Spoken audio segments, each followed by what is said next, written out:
Thank you so much for joining us. It's just about 2 o'clock. We'll get started. My name is Mim Brooks Fawcett. I'm the Executive Director and Chief Curator here at the Attleboro Arts Museum. For those of you who are new to the organization, the Attleboro Arts Museum is located in Attleboro, Massachusetts. We are between Providence and Boston. We have a small gallery space, but a hardy gallery space of 3,500 square feet. And you saw in one of the slides that was rotating that we are currently exhibiting our members show.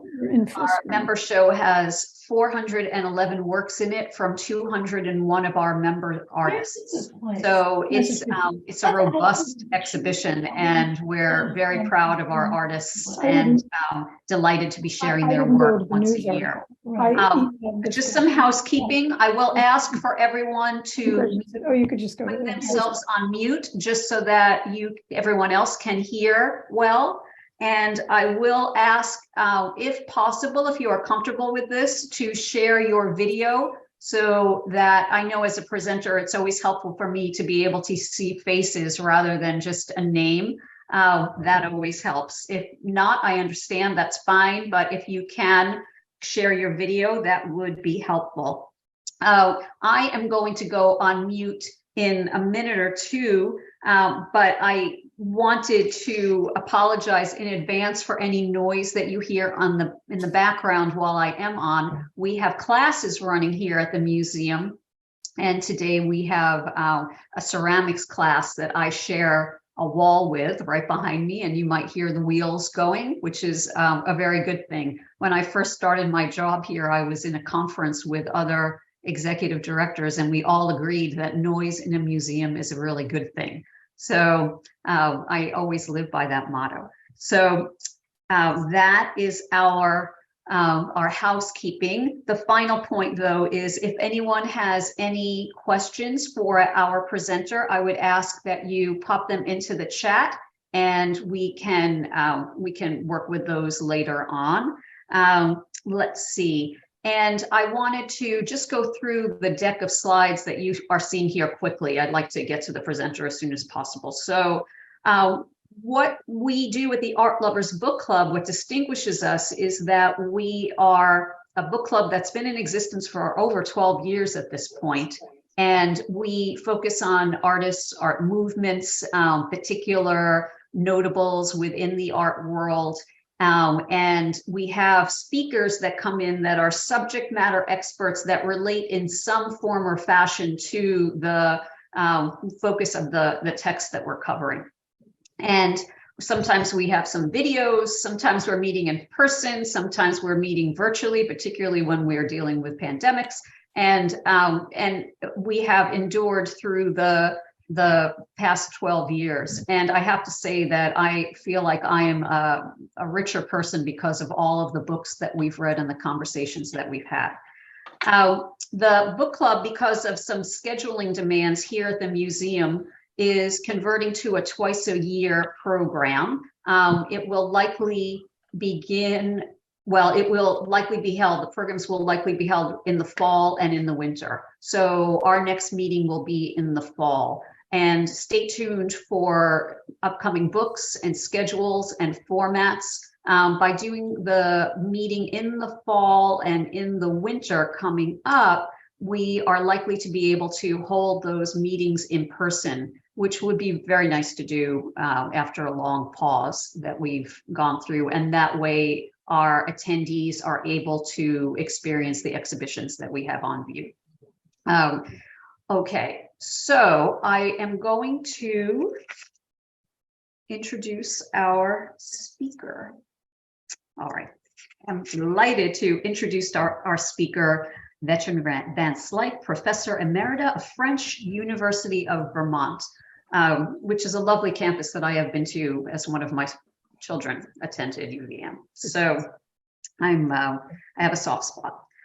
So Gretchen's scholarly interests range over the field of French language, culture, and literature, but there are 2 topics that she particularly The Repercussions of the Revolution, 1789, on 19th century French novels, and the autobiographies of 20th century women from France and French-speaking areas of Africa and North America. In addition to writing various articles on autobiography, poetry, artists, and dress code legislation in 19th century France, she has come to love the challenge of translation. This has resulted in the publication of 4 book-length translations, including Rosa Bonheur, the artist's autobiography by Anna. And Gretchen, I'm going to ask you to provide the correct pronunciation for Anna's last name. I think it's Klumpke. That's what I was thinking, but so say all of us. So Klumpke. Klumpke. Gretchen earned her PhD in French literature at the University of Pennsylvania and thoroughly enjoyed teaching at the University of Vermont until June 2021. All right. And with that, I will present our guest speaker today, Gretchen Van Slyke. Thank you very much. Thank you. First off, I want to say I am not an art historian. I'd be certainly glad to hear various questions that you may have about art history. I'd love to hear what you have to say, and I would chime in if I can, but that is not what I do. I just noticed that Catherine Hewitt's book, the blurb contained the words, "A life lived against the rules." And what I would like to do is first start out by giving you a background of what some of the most important rules were in 19th century France, particularly for women. And after I've gone through 3 of those rules, then I will try to show you how Rosa Bonheur lived in and against those rules. Okay, what are the 3 rules that I'm going to talk about today? Number 1, the Civil Code. Number 2, the system of women's education in 19th century France, and also the decree forbidding women from wearing trousers in public. Okay, let's begin with the Civil Code. The Civil Code, also known as the Napoleonic Code, was drawn up between 1800 and 1804. Though it was not written by Napoleon, the attitudes of the first consul and later emperor certainly left their mark on this body of laws, especially the articles concerning women and the family. This quotation from Napoleon gives a pretty good idea of his way of thinking. And I quote, "The child belongs to the wife's husband the way the apple belongs to the owner of the apple tree. A wife is given to her husband to give him children. She is his property, the same way as the fruit tree belongs to the gardener." Now, let's see how the Civil Code defined the place of women in society. Unmarried women, age 21 or older, and widows without children were recognized as legal persons, but they could not witness state documents, work as notary publics, or act as guardians for children other than their own. Married women, on the other hand, fell entirely under the authority of their husbands, to whom they owed obedience by law. The husband had the right to rape his wife because the category of rape was considered irrelevant to the state of marriage. The wife was not allowed to participate in managing jointly held property or to dispose of her own property without her husband's authorization, except for furniture. The wife had to take her husband's nationality and lose her own if it was different from her husband's. The wife was not permitted to live apart from her husband. The husband had a legal right to read her correspondence, and he could ask the post office to deliver all of her letters to him, or even to destroy them. The wife could not operate a business or exercise a profession without her husband's authorization, and the husband had the right to his wife's entire salary. The husband had sole legal authority over the children, even if he no longer lived with them. The principle of subordination of the woman in marriage was so strongly affirmed that a judge would replace the husband if he was incapable of acting as the wife's guardian. For example, if the husband was under the age of 21, insane, or in prison. If the wife abandoned her husband's house, the husband could cut off all support, and the wife could be forced to pay an indemnity. The husband had the right to a legal separation from his wife if she committed adultery, but the wife could obtain a separation only if she could prove that the concubine was a resident in the home she shared with her husband. The wife convicted of adultery could be imprisoned for at least 3 months or up to 2 years. The husband convicted of adultery could be fined 100 to 2,000 francs. If the husband died, his surviving wife would be the last in line as one of his heirs, even after any of his illegitimate children. Even in death, the husband could continue to exercise his power. He could appoint a special counsel to supervise his widow's behavior. And if the wife was pregnant at the time of her husband's death, a judge could be appointed to look after the child's affairs. In conclusion, here is the article 1124 of the Civil Code. Minors, married women, criminals, and the feeble-minded have no civil rights. Now, let's take a look at how women were educated in 19th century France. Georges Sand, who was often considered in the 19th century the literary counterpart to the artistic Rosa Bonheur, was educated like many girls of the bourgeoisie and the aristocracy. Up until the age of 13, she was taught at home, and then she spent 3 years in a convent in Paris, where she later reported learning almost nothing. Once out of the convent, she realized how ignorant and ill-prepared she was to run the estate that she would soon inherit. In 1844, she summed up the problem in a letter to a friend. We do not acknowledge some innate superiority in the other sex, but we certainly have to acknowledge the consequences of the incomplete education we've received.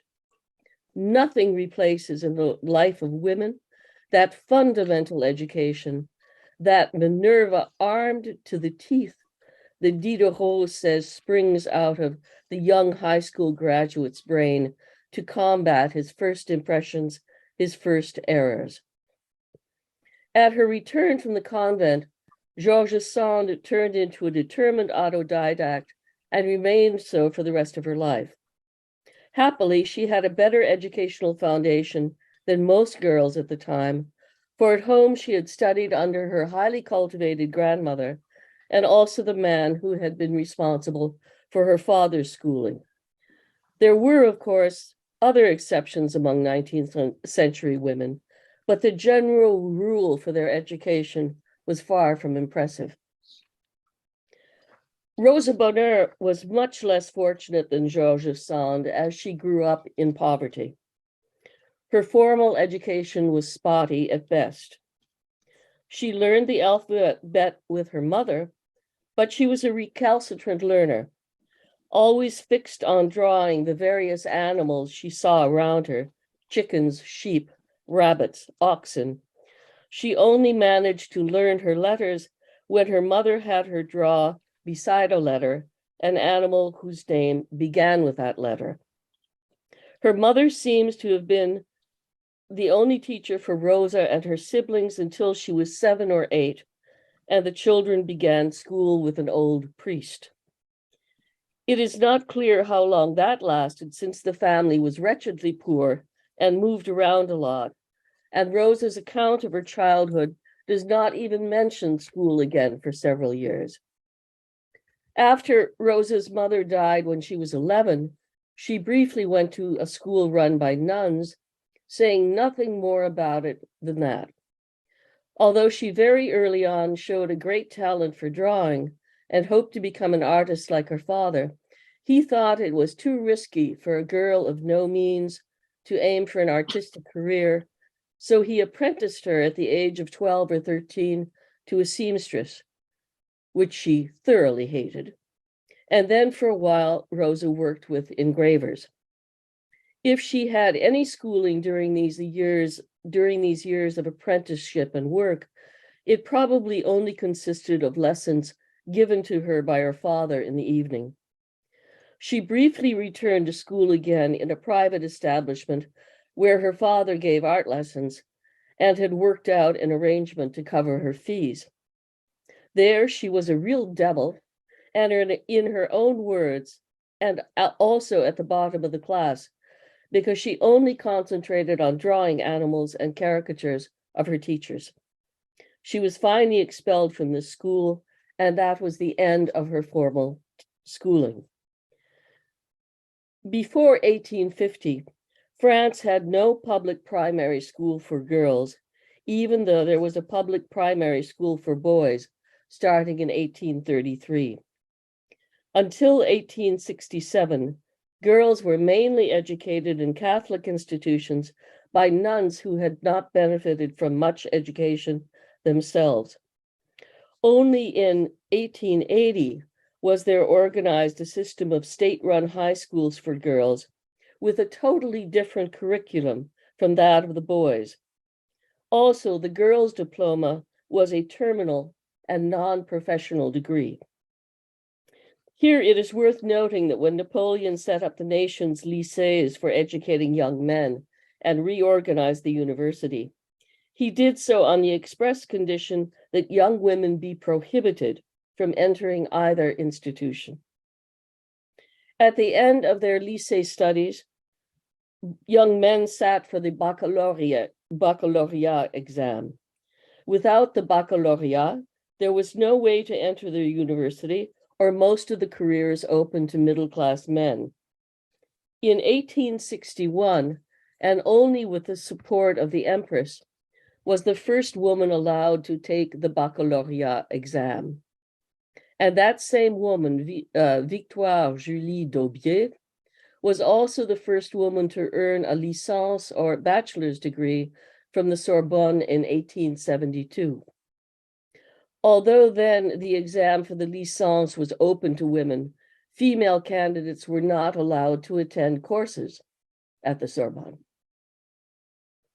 So, what were girls and young women taught for most of the 19th century?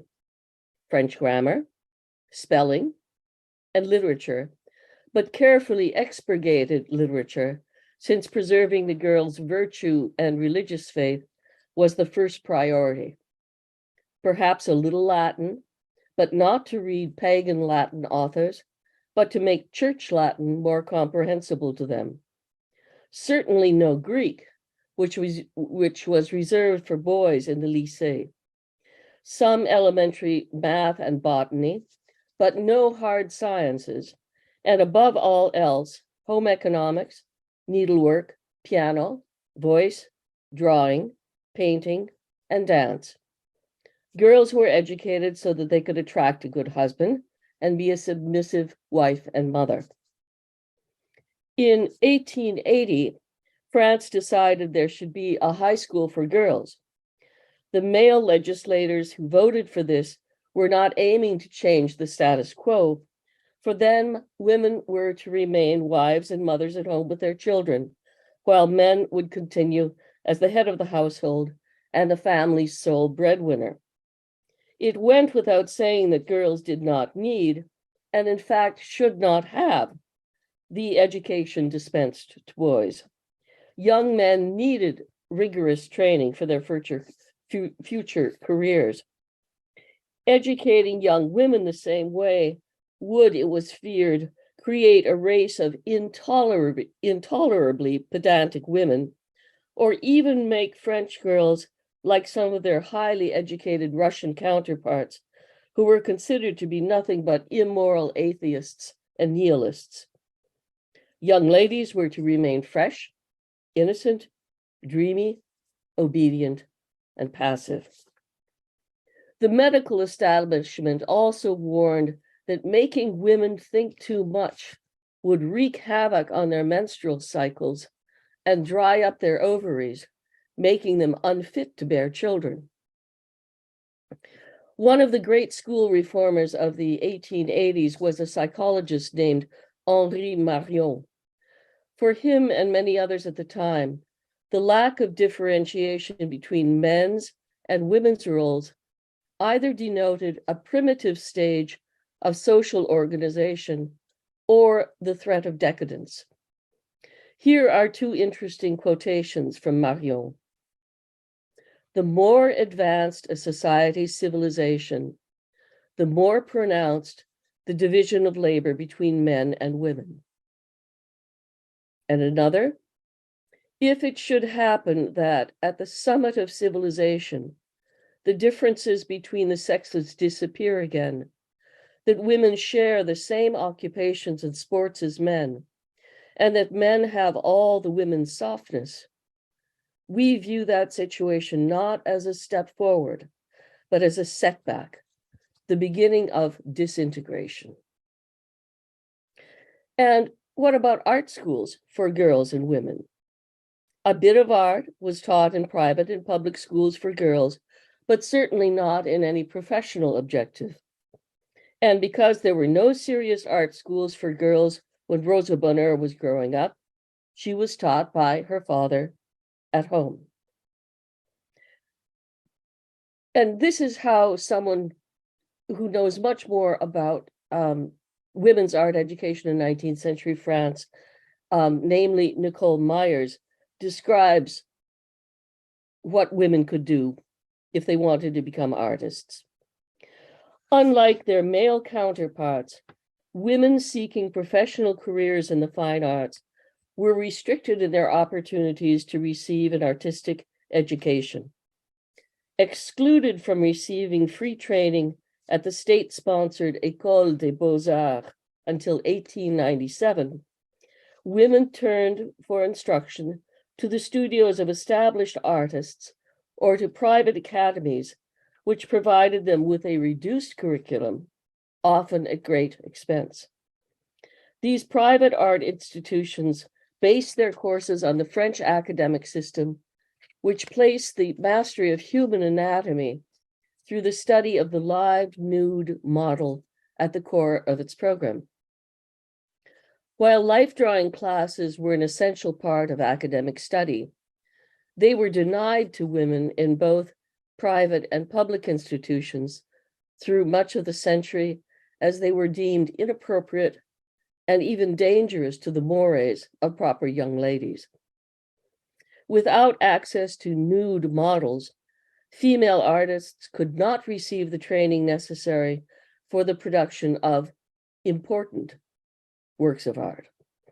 Accordingly, women artists were virtually excluded from state commissions and purchases, as well as from participation in official competitions, such as the coveted Prix de Rome, a prestigious scholarship offered to history painters for continued study at the French Academy in Rome. To make a living, many women artists turned to portraiture, genre painting, landscape, and still life, subjects that were not held in high esteem. It was not until the 1870s that life drawing classes became more readily available to female students in Paris. All women classes were offered at Charles Champlin's studio and the women's section of the private Académie Julian. Just as inhibiting to women seeking careers in the fine arts were contemporary attitudes toward class and gender roles. In a letter to the mother of Edma and Berthe Morisot, their private art instructor expressed the implications of the two girls' burgeoning talents. And I quote, "Considering the characters of your daughters, my teaching will not endow them with minor drawing room accomplishments. They will become painters. Do you realize what this means? In the upper class milieu to which you belong, this will be revolutionary. I might say almost catastrophic. While amateur talents in drawing and watercolor were encouraged as a part of a good bourgeois education, professional careers for women who did not need to work were considered detrimental, as they were thought to divert women from their prescribed roles as wives and mothers. Indeed, social pressures could be so great that many women artists felt the need to choose between a career and marriage. Equally promising in talent as her sister, Edma Morisot stopped painting upon her marriage in 1869, a decision that she mourned in letters to her sister. For her part, Berthe did not marry until later in life, when her artistic reputation was already well established, and her husband, Edouard Manet's younger brother, was exceptionally supportive of her profession. In general, the most successful female artists of the 19th century, such as Rosa Bonheur and the Americans Mary Cassatt and Cecilia Beau, remained unmarried. Additionally, virtually all of the women artists who enjoyed a significant degree of public acclaim in this period were closely associated with successful male artists as their pupils, models, or daughters. And the third rule: women are forbidden from wearing trousers in public. On 9 November 1800, the prefect of police circulated a decree stating that he was aware that lots of women were going about dressed as men. Such women were henceforth forbidden to dress as men in public, and he invited those women needing to wear trousers to apply for cross-dressing permits, valid for 3 or 6 months, with possible renewals. The only official reason for which a cross-dressing permit could be granted was medical necessity, certified by a health inspector and demonstrated to the appropriate authorities. Only some 60 years later did the police show any concern about men cross-dressing as women when they became aware of gay men dressing up in crinolines and imitating the wife of Emperor Napoleon III in their sex games. This decree against women's cross-dressing was enforced throughout the entire century, but with particular severity when feminists began to find a militant voice in the 1880s and 1890s. What is more, very few cross-dressing permits were ever granted, perhaps only a dozen between 1850 and 1860, and a total of 10 permits in 1890. Unfortunately, the archives are fragmentary because the City Hall of Paris was burned down in 1871, destroying most of these records. Although the law was no longer enforced after World War I, when women began stepping up to replace men in shops, offices, and factories, it remained on the books until 2013, when it was finally abrogated as inconsistent with the principles of sexual equality endorsed by France and the European Union. Some 19th century women, undeterred by the risk of fines and jail terms, certainly cross-dressed without permits. George Sand, remembering that her mother had sometimes dressed as a man during revolutionary times for personal protection, took male disguise in the early 1830s in Paris when she was trying to get her literary career started and envied the freedom of her male friends. They were as broke as she was, but that didn't prevent them from going out and about as they wanted, alone and unmolested, whereas she, in her account, was, and I quote, "like a boat on ice. My delicate shoes would split after 2 days. I didn't know how to lift my hem. I was a filthy mess, worn out, sick with colds, and watching shoes and dresses, not to mention dainty velvet hats, drenched by rain spouts, turn into tatters at a terrifying clip. Finally, she had a bright idea and had a frock coat, trousers, and a vest made for herself. Adding a gray hat and a bulky wool necktie, she claimed, I was a perfect little first-year university student, which of course meant male, since women were not allowed to study at the university. And I would fly from one end of Paris to the other. Without the freedom granted by her male disguise, would Georges Sand have had her success? Among the women who were lucky enough to get cross-dressing permits, the fragmentary archives reveal a woman who had been managing a printing press for 10 years in male disguise, unbeknownst to the authorities.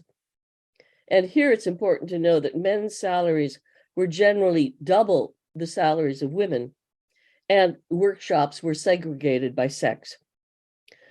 There was also a former actress from the Comédie Française who wanted to go hunting. And goodness, it's difficult to chase a partridge in a hoop skirt. There was also a female house painter, and how do you preserve decorum on a ladder in a hoop skirt? A bearded woman, 2 deformed women, a woman with such a manly appearance that she would have looked ridiculous in women's clothes, and finally celebrities such as Madame Dieu-Laloy, the famous Middle Eastern archaeologist, and Rosa Bonheur, the first female artist named to the Legion of Honor, and the actress Marguerite Bélanger, one of Napoleon III's mistresses, who used male disguise to escape the jealous eye of the Empress while slipping in and out of the palace. And Mim, could you show Rosa Bonheur's cross-dressing permit? There you have it. And it reads, well, first it's dated May 12th, 1857.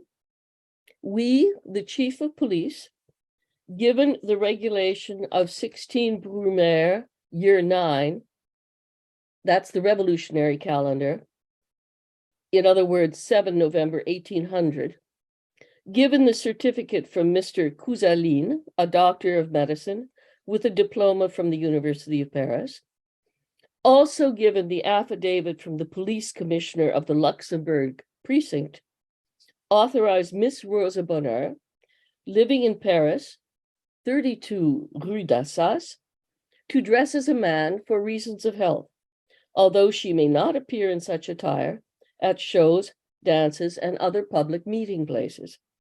The present permit is valid for 6 months only, starting from this date. So, what was the point of the law against women's cross-dressing?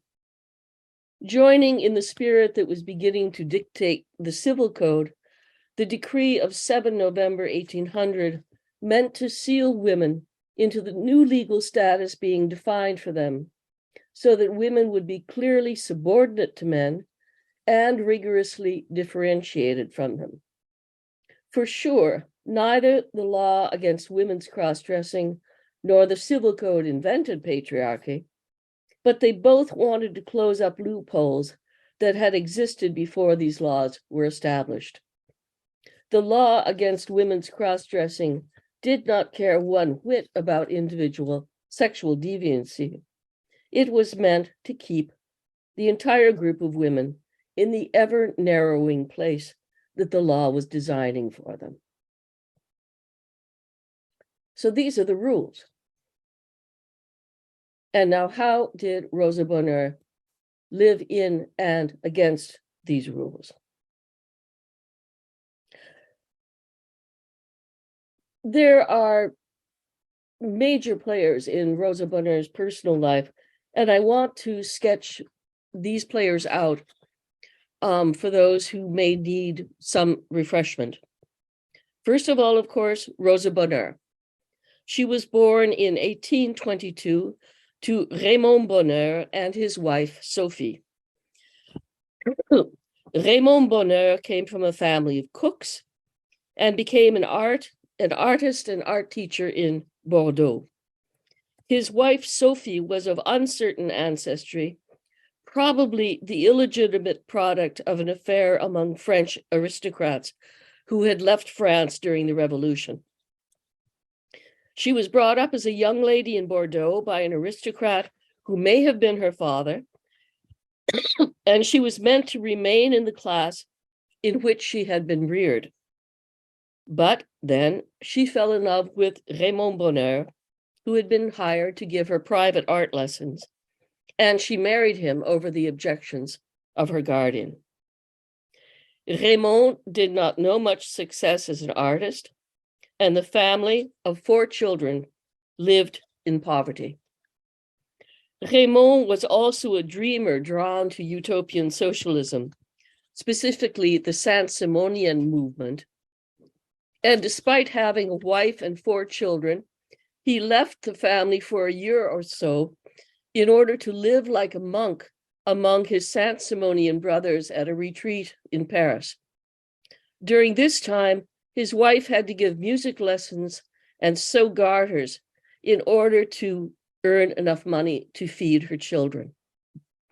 Sophie died when Rosa was 11. The father remarried, and Rosa felt alienated at home. When Rosa was 14, she met Nathalie Mika, 2 years younger than she. The 2 girls soon formed a strong bond. Nathalie's father protected their relationship and encouraged Rosa's father to do the same.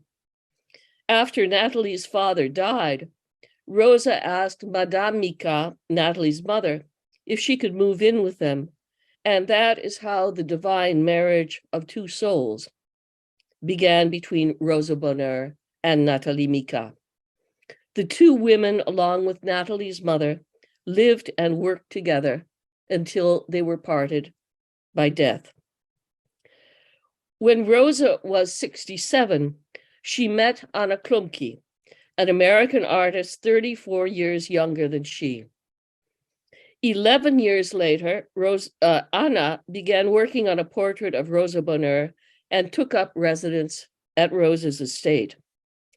Anna had intended to remain there for only a few months, but the relationship between the 2 artists soon grew so strong that Rosa asked Anna to remain with her forever. She entered into negotiations with Anna's mother to ask for her agreement about these living arrangements, and Rosa made Anna her sole legatee.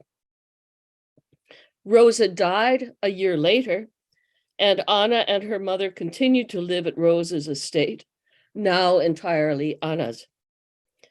Anna died in 1942 in San Francisco, but her ashes were buried alongside the remains of Rosalie Bonheur, Nathalie Mika, Nathalie's mother, in the Père Lachaise Cemetery in Paris.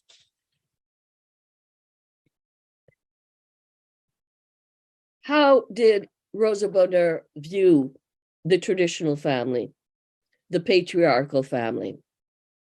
In her experience, she saw her mother marry for love, and she saw her father sacrificing his wife to his ideals.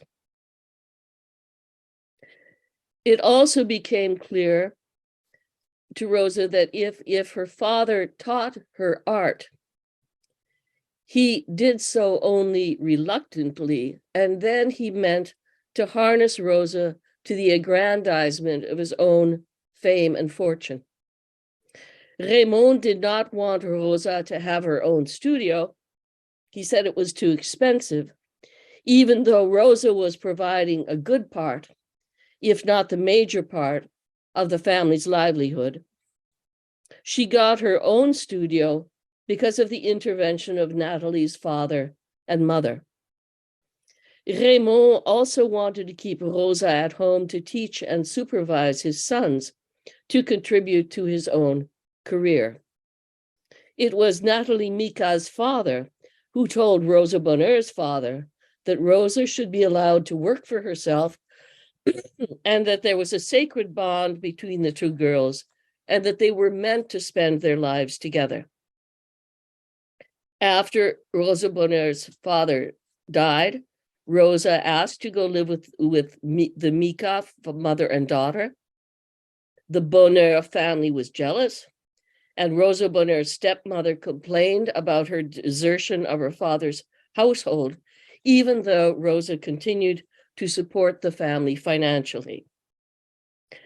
And much later, Rosa anticipated that her remaining brother would object to Rosa Bonheur leaving her whole estate to Anna Klunke.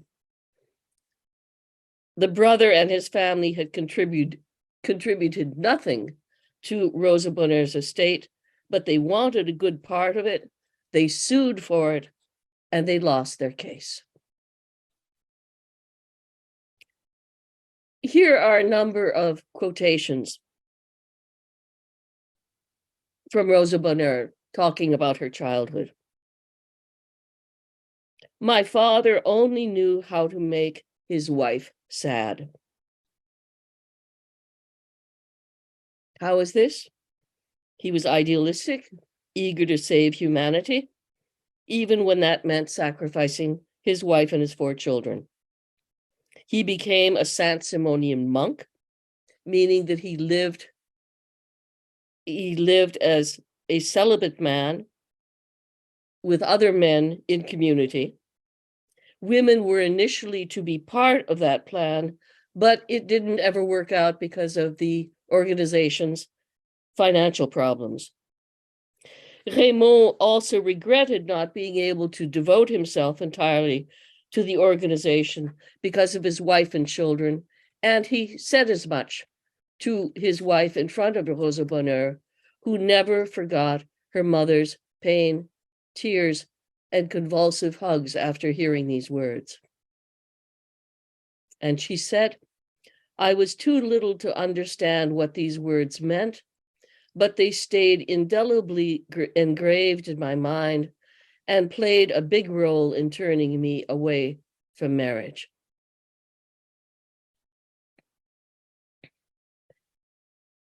Another quote, I understood what was noble about my father, but also my poor mother's anguish and pain. When Rosa was 11, she got scarlet fever, and her mother died taking care of her. Rosa's comment, alas, she got so worn out taking care of me that her constitution, already terribly beset by the strain of bearing up so proudly in such wretched circumstances, completely broke down. She died. After growing up like a princess, she didn't even get a proper grave. We were so poor that we had to let her be buried in a potter's field. My mother, the most noble and proud of creatures, succumbing to exhaustion and wretched poverty, while my father was dreaming about saving the human race. Another telling quotation, had I ever married, domestic cares would have swallowed me up as they did my mother. I was saved from that fate by Mercury, the god of commerce.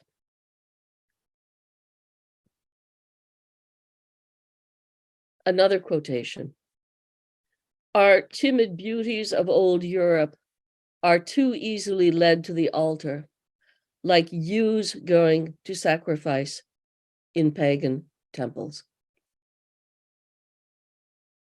A wife? That means a subordinate, a helpmate, a pale reflection of what she was before marriage. A wife is not her husband's equal. That was too clear to Rosa Bonheur, as it was also a matter of law.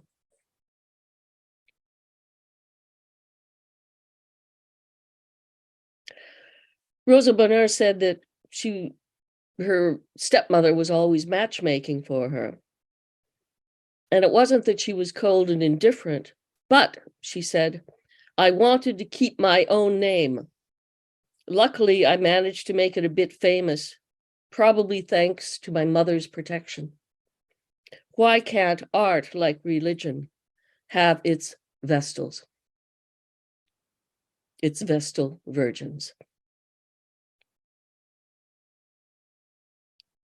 So those were her views on traditional family. But she set up a different kind of family on a very different basis. Both first with Nathalie Mika and later with Anna Klumke.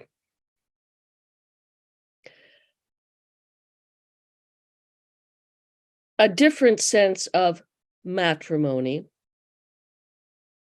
based on the veneration of the mother and aiming to promote a community of women working together and independent of men psychologically and financially. Instead of liberté, égalité, fraternité,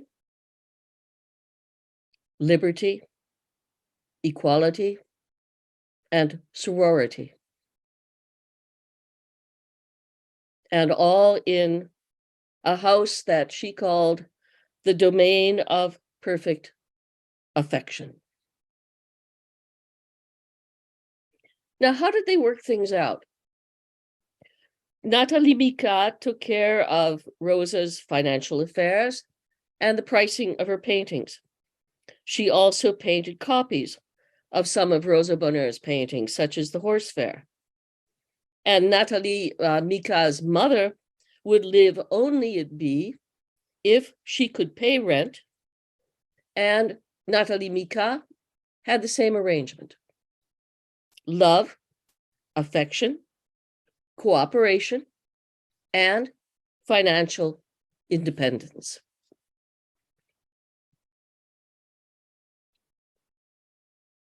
Here is Rosa remembering her life with Nathalie.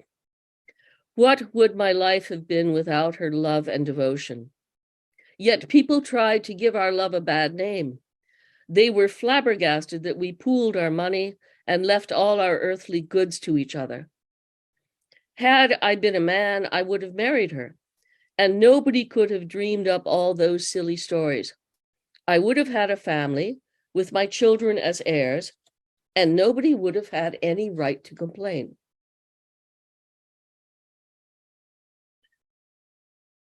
Now, turning to Rosa's life with Anna Klumke, Rosa said that she loved Anna like a daughter. And Rosa Bonheur proposed to love her not only as a mother, but also as a sister. They would be two great artists working together. They would be sisters of the brush. Rosa Bonheur, in her letter to Anna's mother, referred to herself as your old daughter, thereby treating Anna Klumke's mother as her own. Rosa Bonheur wanted Anna Klumke to become respected as her peer in painting. She said that she had a mother's ambition for Anna. Rosa Bonheur also assured Anna Klumke's mother and family that a legal position would be created for Anna Klumke in the household, so that Anna Klumke would be in Rosa Bonheur's house as if she were in her own home. As with Nathalie, all precautions would be taken to avoid any and all unpleasantness about material affairs with regard to mutual families. And Rosa Bonheur urged Anna Klumke to maintain her Boston studio and her fine connections in Europe and across the United States. According to Rosa Bonheur, Anna Klumke would remain independent, working and paying her own household expenses like Natalie Mika, and they would have a life of collaboration. The divine marriage of two souls. Another quotation from Rosa Bonheur.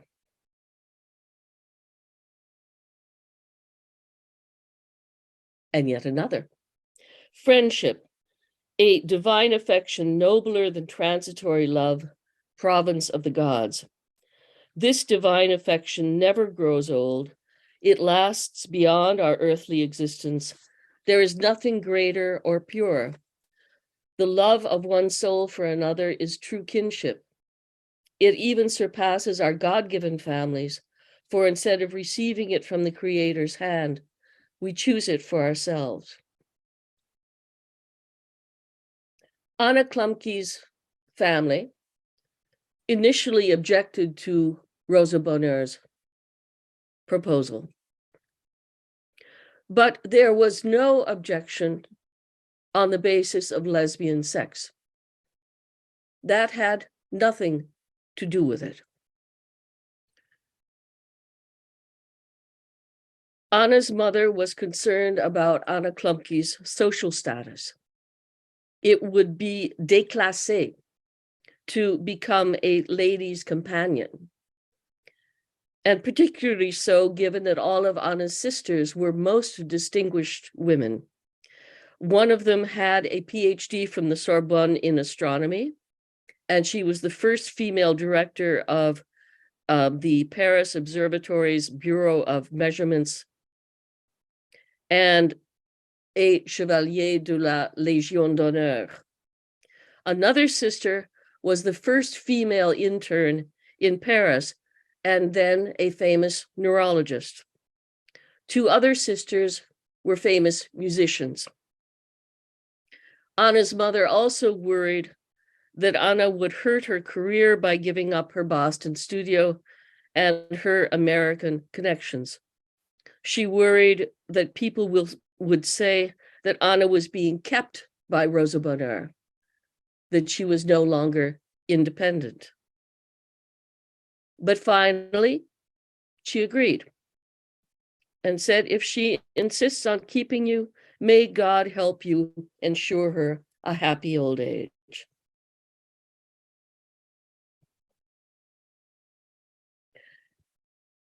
They had no desire to be parted, not even in the grave. Rosa Bonheur did not want to be buried with her father and her stepmother. She resented her father for reasons that are obvious. Another reason is that her father did not pay to get her mother's bones out of the potter's grave when it was still possible and reburying them properly. She resented her stepmother for trying to marry her off. So Rosa Bonheur bought the family vault for the Mikas family. The first person to enter the vault was Natalie's mother. Then Natalie entered the vault. Then Rosa Bonheur entered the vault. And finally, Anna Klumke entered the burial vault after her death in 1942. A very different kind of matrimony. And if you are curious, there are a number of very interesting articles on what used to be called a Boston marriage in Wikipedia. And there's a lovely book from which I learned so much called Boston Marriages, Romantic but Asexual Relationships Among Contemporary Lesbians. I think it was published in 1993. Editor Esther Rothblum and Catherine Brahoni.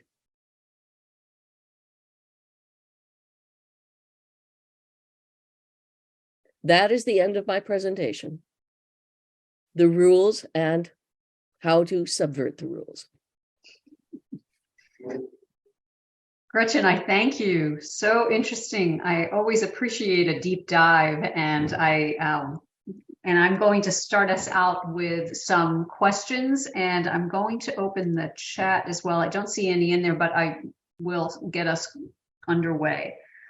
So one thought that I had was, as you said about the title of the book, The Unconventional Life of Rosa Bonheur, juxtaposing that with her subject matter and what she chose to paint, which from what I read was very unconventional as far as her living with the animals and, that being part of the household. Even a lion loose in her house.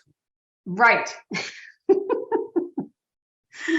I think one of my favorite pictures is Rosa Bonheur lying down on the lawn and cuddling the lion.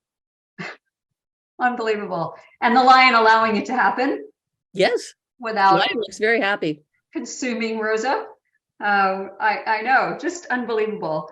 So, all right, that aside, and it's hard to put that to the side, but her choosing conventional subjects, I'm thoroughly convinced that the reason that she chose these pleasing subjects was a counterbalance to her unconventional life. And they were fairly marketable. They were of size. I think she chose the subject matter and the presentation of them so that they would be recognized and appreciated by many.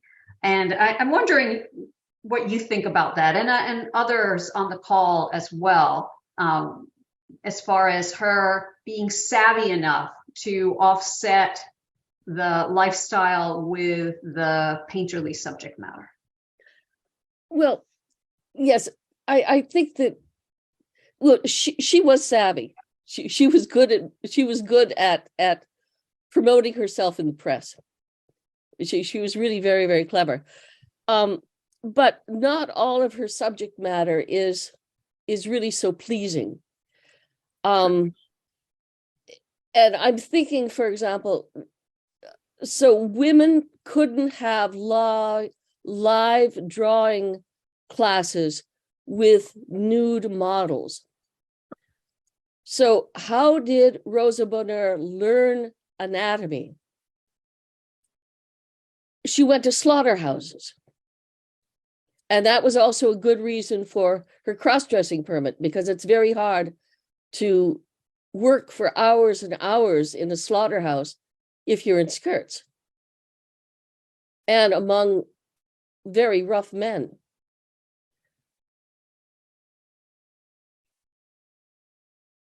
And she wanted to get everything just right, even the details of genitalia. So if she couldn't do live drawing classes with live men, she would do live drawing classes with animals and get it just right. Sometimes she would please, but I think sometimes she would overwhelm. The horse fair is such a violent painting. I mean, it's a controlled violence, but it's a real maelstrom. But yes, she could also paint lovely little rabbits gnawing on carrots and lovely little dogs. Absolutely. But she wasn't just pleasant. Agreed. She was big. Agreed. I have a question from Elizabeth. Was there any indication that George Sand and Rosa Bonheur knew each other? They knew of each other. They did not know each other. Interesting. It would have been impossible for them not to know of each other.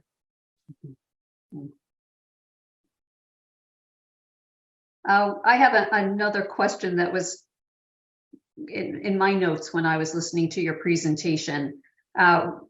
In one of her quotes, you had said, "My father only knew how to make his wife sad." Was she referring to her biological mother, or both wives? The second wife as well? Oh no, this was Rosa talking about her mother. Her biological mother. Her biological mother, yes. Right. So my father only knew how to make my mother, who was his wife, sad. Right.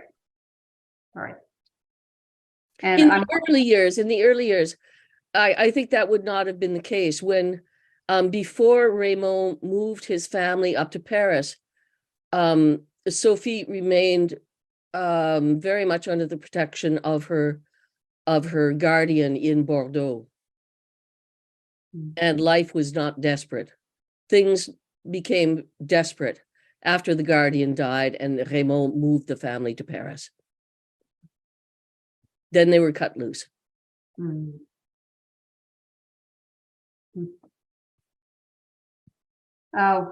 And also noting that Rosa believed that she killed her mother, basically, that she was the one that gave the mother scarlet fever.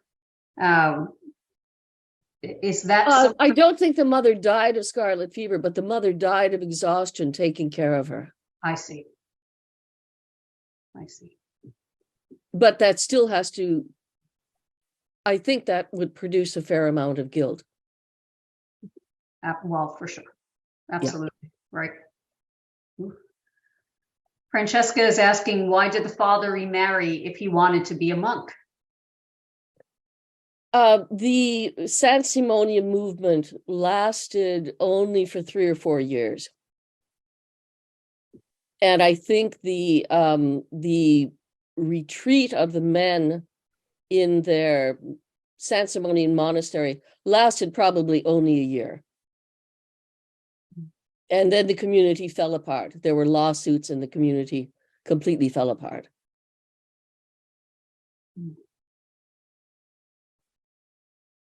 Rosa doesn't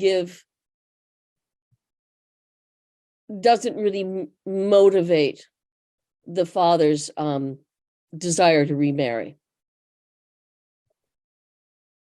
I think he probably wanted someone to take care of his house. Right. He was a terrible housekeeper.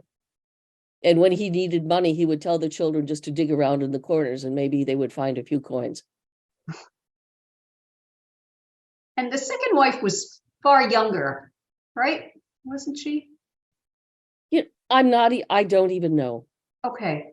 For some reason, I thought that she was far younger, but I absolutely think he just wanted a caretaker, for the household and for his children.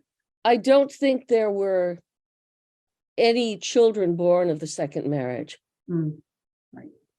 And if I remember correctly, the woman he married was a widow. Oh, okay.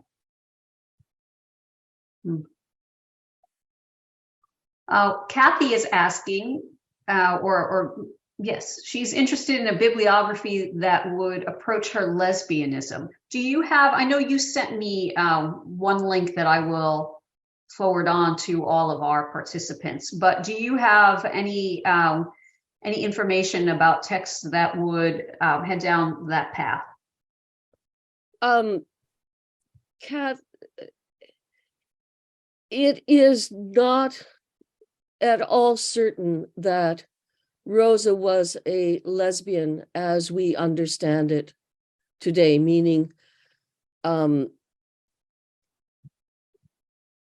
enjoying sexual congress with the women that she lived with.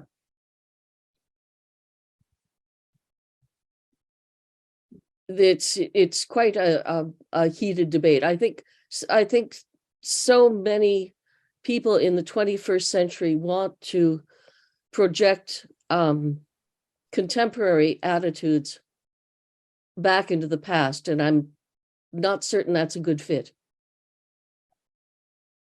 The 19th century may seem close to us in many ways, but I think I have learned that the 19th century is a very strange one, and it's very hard to think that we can intuit much about behavior. I don't know what went on. She doesn't say.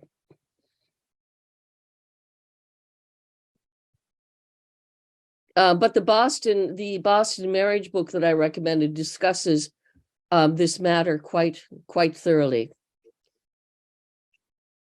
Also, the Wikipedia articles on Boston marriage. Thank you there. John is asking, the book does not mention the Impressionists. Do you know if she had any contact with them? She seems to have known everyone else. Oh dear, I think an art historian would be better equipped to answer this question. Mm-hmm. She must have, I mean, how could she not have met Impressionists in the forest of Fontainebleau, in the places where she liked to paint? Mm-hmm. I've also seen some of her very late paintings of tree trunks that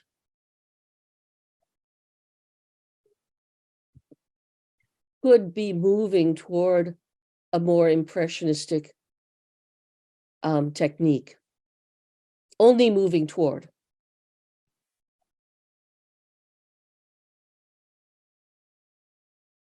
And any reference of her talking to Millet? Not that I know of. I could check the index of my translation. Millet. Yes, there's one mention of Jean-François Millet on page 61. This is the Anna Klumke translation, yes? Yes. Mm-hmm. Well, let's see. She mentioned Barbizon, Theodore Rousseau's abandoned studio.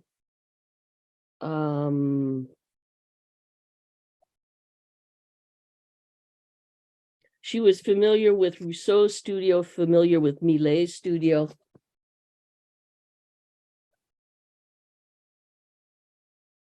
According to Anna. How long did it take you to translate that biography? Well, I was teaching a lot. And that slows one down a lot. I think I started, I bet it took me 7 or 8 years.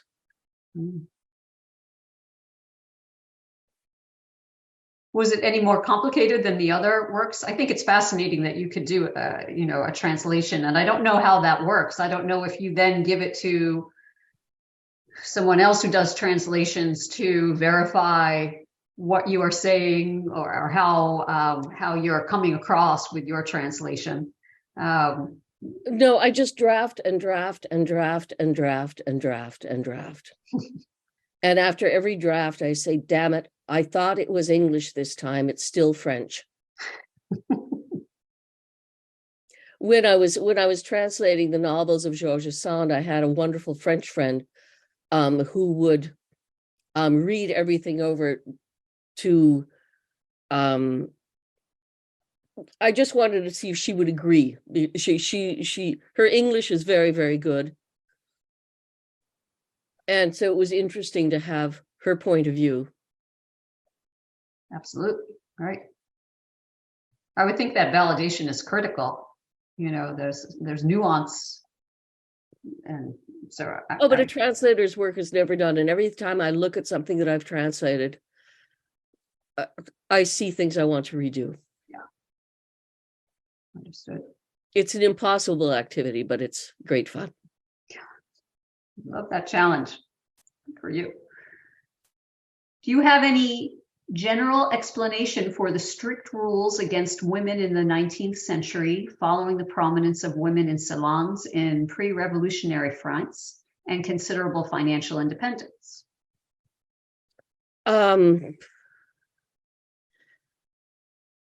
The French Revolution, in great part through the influence of Jean-Jacques Rousseau, wanted to keep women in the domestic sphere. And if you got out of the domestic sphere, if you were a great salonière, if you were a politician, if you were Marie Antoinette, they are all worthy of the guillotine because they are out of the domestic sphere. There are no words for that. It seems awfully simple, but I do think that's the case. Mm. Yeah, I thought it was, you touch a little bit on that in the link that you had sent me, the article on cross-dressing and the permission that Rosa had, where about the fines, that women would be fined, but men wouldn't be fined for wearing women's clothing. Yes, it wasn't until the 1860s that the police became concerned about men cross-dressing as women. There was no advantage, there was no social advantage to cross-dressing as a woman. Mm. But there were many social advantages to cross-dressing as a man and passing as a man.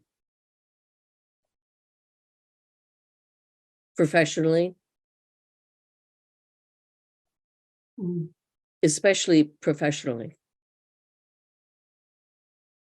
And these permits were limited in time. This wasn't 3 to 6 months with possible renewals.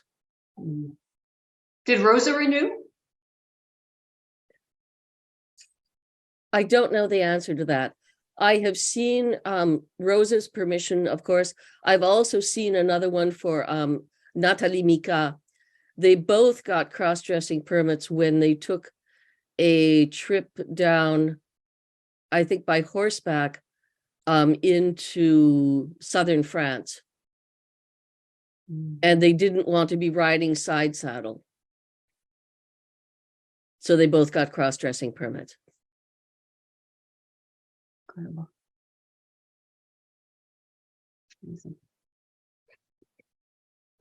Gretchen, are there any sources, anything that you would like to send to me that I could pass on in addition to the link that you had sent with the that article? And I will share that with all of our participants. If there are related texts or articles that we haven't mentioned this afternoon.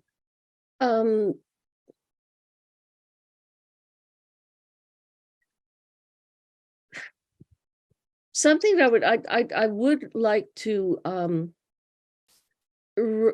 like to recommend my translation to attendees for this reason. Well, it has a long bibliography that touches on lots of different features. It also, I want to say I learned so much from Catherine Hewitt's book, but it was so much about what Rosa Bonheur said and did, and the people she saw, and the people to whom she sold her paintings, and the travels that she made, that I didn't get a very strong sense of Rosa as a person, and how much her life was really shaped by trying to undo the life that her mother lived as a married woman, and how very much she wanted to found a very different kind of existence for women.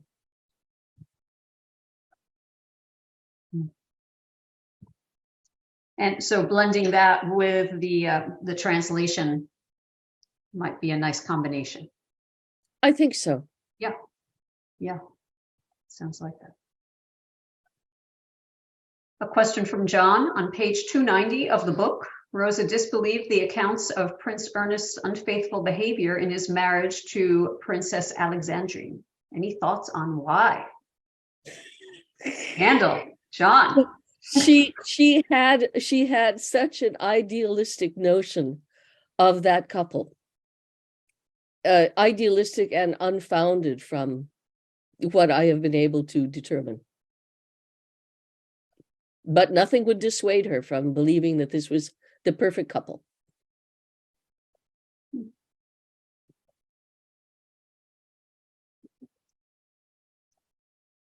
Nancy is asking, her stated need to dress as a man for a horseback trip makes me wonder if the reason they give the actual desire to dress as a man could be quite different.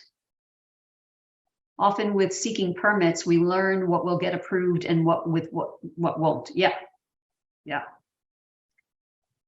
So, you massage your reality. Yes. And if she was savvy dealing with her paintings, I think she was savvy dealing with other things. Yeah. I think she was a great problem solver. Yes. And from what I've read about her too, she was fairly introverted, but had to, with her fame, navigate social circles and go to these parties and, these introductions and deal with that, and found a way to make it happen. So I think that she had very savvy ways. Well, once she left Paris and moved down to Fontainebleau, her fame was already very well assured. Mm. And she was selling her paintings abroad in America and in the British Isles. And she could withdraw, and she did withdraw quite a bit down at the Chateau de Bie. Mm-hmm. That was her getaway place. Which sounded beautiful. It is a lovely place. Oh, and that brings me to the next question. Have you visited her chateau? Yes, and I wept. Oh, that. It was a beautiful experience.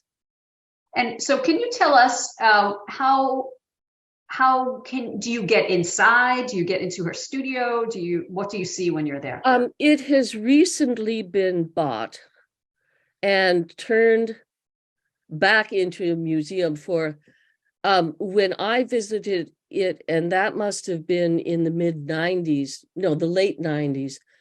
It was a museum, but I think it closed for a while until it was bought maybe 3 or 4 years ago and turned back into a museum.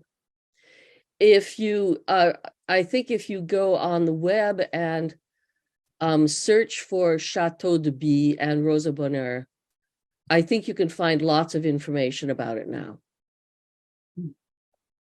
And Kathy was asking that question, and she said we were just there. So Kathy, you can unmute if you like, but when— Oh, good. I'd love to hear about it. Yeah.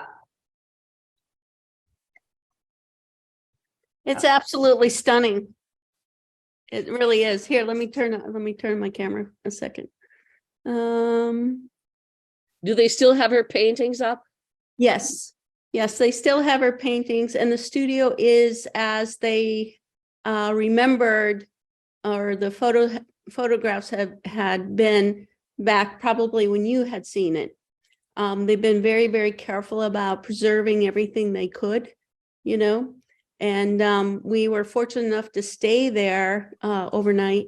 They have 3 rooms that you can stay in. The meals are lovely. They have a tea room, and they serve breakfasts and dinners and things like that if you reserve ahead, because it is very small. But they have 3 beautiful rooms. They have Rosa's atelier, her winter studio upstairs. Then they have her room, which unfortunately it wasn't her bedroom, which I couldn't see because someone was staying in there. And then our room that we stayed was Natalie's room, which is a beautiful, beautiful room.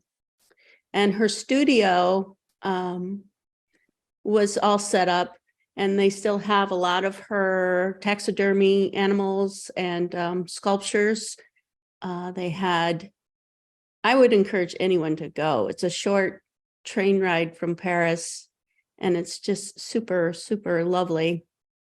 Let me see, the actual studio that she had built with Anna, she had never used because she died that year from, what did she die from? Influenza, right? Something like that. Yeah, it was called influenza. Yeah. So she was never able to use that studio, and I think the current owner, I forgot her name, is living in that particular studio right now. So I think they've done an extraordinary job of preserving what she had there. And it's just fantastic. It's just a great story. Yeah. Kathy, I assume you were there pre-pandemic. When were you there? No, we just got back, actually. We were just in Paris this past right after New Year, and for like 10 days. And we took a day trip. Yeah, we took a day trip down to Tomarie. Yeah, and then we spent the night there, and then we took the train back the next day. It's only an hour by train. It's super easy. I wondered in the book, whatever transport she used, she said it was an hour and a half. So I wondered, today with a train, what would it be? So that's great. That's breaking news. Yeah, it's really neat. It's really a cool experience. Yeah. And Gretchen, I have to say, your book is phenomenal. Thank you. I think it's really fantastic. I'm curious about the voice, because the voice you have in the book is so easy reading. And is that the way Anna wrote it? Like, just very, it's a pleasure to read. Sometimes Anna's prose was a little Victorian, with very, very long periodic sentences. And I tried to air those out a little bit. I'm glad you did. But it was a lovely book. It was my first translation. I just fell in love with the book. I thought I had never read anything quite like that. I know that it was referred to in a New York review of books as being syrupy but poignant. And I agree, it is syrupy and it is poignant. I didn't feel it was syrupy at all. Or maybe I just like syrup. I don't know, but it was really a pleasure. Well, the expressions of love, I mean, they're right. It is very sentimental. And I agree with you too about the lesbian part of it, because I'm not seeing that. I'm seeing a great companionship. Yeah. But not what you refer to as the 21st century voice, basically. I'm a bit taken by that assumption that that's what it was, but I'm not convinced. No, I'm not either, but who will ever know? Right.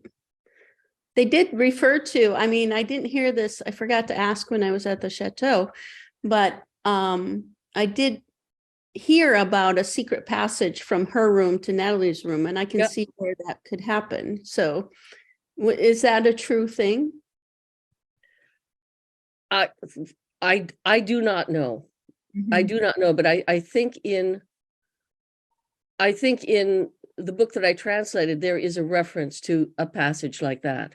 Oh. But in the 19th century, women could be so physically affectionate with each other and share beds, but it wasn't considered sexual. I see. It was affection. Mm-hmm. And they might not have had it considered on the same framework that we have considered it today either. Meaning 19th century is not our century. Right. Right. Yep. I'm sorry, I didn't mean to interject so much, but no, that's great. How wonderful that you were in Natalie's room. I know. And what's super cool, I did go up to her winter studio, which is the top floor, the atelier. Someone I met there allowed me into her room too, which is very basic. And you can see because it was warmer in that room, she could do her sketches in there and such, which was really interesting. And what's really cool, I'm a little nervous for these people actually, but they had a lot of things sitting around the house, like in Natalie's room, for instance, was the original playing cards that they had used in a box, and you could My see goodness. notes in there. Yeah, it was really neat. And they had like glasses from, apparently the studios left the way Rosa had left it when she passed. So they had her reading glasses there. I'm sure they had to clean it up some, but they really had a lot of really, really fantastic, a lot of her palettes, 3, I think I counted there, of her palettes and the actual paint. Actually, hold on a second. Just give me a second. And they were just out in the open. And Yeah, again, they were just out in the open. Well, they didn't, no one did. Right. I think there's some of that preserving kind of thing going on. But they had, can you see? They had her sketches on the walls. Yeah. Of some of the lions, and the lions apparently were pretty tame. Was crazy. I forget the lion's name, the woman, the Fatma, I think. Fatma, and she said it was just like she cuddled her. Okay, and here's another palette that's open with one of her paintings. Amazing. Yeah. So it's really fascinating. Morning trip. Yeah. Yeah. Hold on a second. Let me just show you one more. While you're looking, I'm going to see if anyone has any further questions in the chat. I think we're good on that. Can you see this? This is Yeah. Her laying with the line. Yeah. lioness. Is that in the book? I don't remember that. If that's Yes, it is. It is. I thought so. But actually, Yeah. I love that you have it framed in your home. Yeah. Well, I've got I have one of Rosa Bonheur's sketches of study of Buffalo Bill and his horse. And I've got some nice reproductions. And Kathy, you're looking for one more? I was just looking for the shot of her whole studio, and I know I have it. I just, when you panic, you're trying to find something very fast. Yeah, you can never find it when you want to. Yeah. She Exactly. did have this horseshoe quill pin thing where she had a lot of her drawings. And I don't know. I can stop now if you like. Oh, that's fine. That's fine. I do want to thank everyone. You've been a wonderful group, and of course, Gretchen, you really have enriched our understanding. So having the Catherine Hewitt book as a base, and then looking through your lens has been so interesting. So I really do appreciate your time and your sharing your expertise with our readers. And there's the studio. For those who are new to our book club, I always say this, and it always makes people chuckle, but you don't really have to read the book to be part of our book club. You could just be interested in Rosa Bonheur and then sit in on the conversation. And now the way it typically works is you will go and read Gretchen's translation, and you'll read Catherine Hewitt's book, and you'll go to the Met and see the horse fair, and then make a trip to France. So yes, that trip to France to be, absolutely. Yes, it really sounds remarkable and very doable, an hour away from the city. If you go to the museum's website, Attleboro Arts, we're artsmuseum.org. Under events, you'll see Art Lovers Book Club. And when the next event is coming up, it will be posted. Again, likely to be in the fall. So there'll be plenty of reading time. I thank you all so much. And again, Gretchen, Thank you so much. If folks want to share some feedback in the chat for Gretchen, I encourage you to do so. I hope that you all have a wonderful rest of the weekend, and thank you so much for your interest and participation. Thank you all. This was a pleasure. Thank you. Thank you.